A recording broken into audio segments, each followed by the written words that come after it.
প্রিয় দর্শক, দেখতে পাচ্ছেন ঐতিহাসিক হাওড়া ব্রিজ, যেটা কলকাতার গর্ব। ব্রিটিশ আমলে নির্মিত আশ্চর্যজনক একটা ব্রিজ, হাওড়া ব্রিজ আমার পিছনে। হাওড়া ব্রিজ ব্রিটিশ আমলে নির্মিত আশ্চর্যজনক একটি ব্রিজ, যেটা এখনকার ইঞ্জিনিয়ারদের মাথা ঘুরিয়ে দেওয়ার জন্য যথেষ্ট। হুগলি নদীর তীরে অবস্থিত ব্রিটিশদের এই স্থাপনা দর্শনার্থীদের জন্য একটি মনোরম স্থাপনা। এই ব্রিজটি মূলত হাওড়া এবং কলকাতার মূল সংযোগকারী। নাট বোল্ট ছাড়াই ব্রিটিশ আমলের এই স্টিলের তৈরি স্থাপনা, এই ব্রিজ এখনও কলকাতা ভ্রমণ পিপাসুদের মন কাড়ে। আমরাও এই ব্রিজটার উপর দিয়ে বেশ কয়েকবার যাতায়াত করেছি, ব্রিজটাকে দেখেছি, উপভোগ করার চেষ্টা করেছি।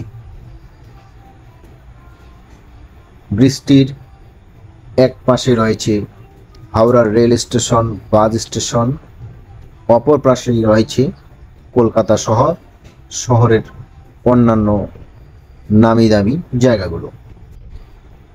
1965 সালে সরকারিভাবে এই ব্রিজটির নামকরণ করা হয় রবীন্দ্র সেতু। তার আগে হাওড়া সেতু নামেই এটির প্রচলন ছিল। প্রতিদিন প্রায় 1.5 লক্ষ পথচারী, 1 লক্ষেরও বেশি গাড়ি চলাচল করে এই ব্রিজের ওপর দিয়ে। ব্যস্ততম এই ব্রিজ 4 লেনের তৈরি। পথচারীদের জন্য রয়েছে আলাদা ফুটপাতের ব্যবস্থা। ব্রিজটির অধিকাংশ স্থাপনা ইংল্যান্ড থেকে তৈরি করে জাহাজে করে নিয়ে এসে এখানে ফিটিং করা হয়েছে, যে কারণে এর গুণগত মান ছিল অতুলনীয়। এই ব্রিজ পারাপারে পথচারী বা অন্য কোনো গাড়িকে কোনো টোল দিতে হয় না, সম্পূর্ণ টোল মুক্ত এই ব্রিজের যাতায়াত। হাওড়া ব্রিজের সামনে এই মুহূর্তে ঐতিহাসিক সেই হাওড়া ব্রিজ, যেটা রবীন্দ্র সেতু নামে পরিচিত। কলকাতার আরও অনেক জায়গা ঘুরে দেখব। আরও নতুন নতুন ভিডিও পেতে লাইক কমেন্ট করে সাথে থাকবেন। কে কোথা থেকে দেখছেন সেটাও জানাবেন।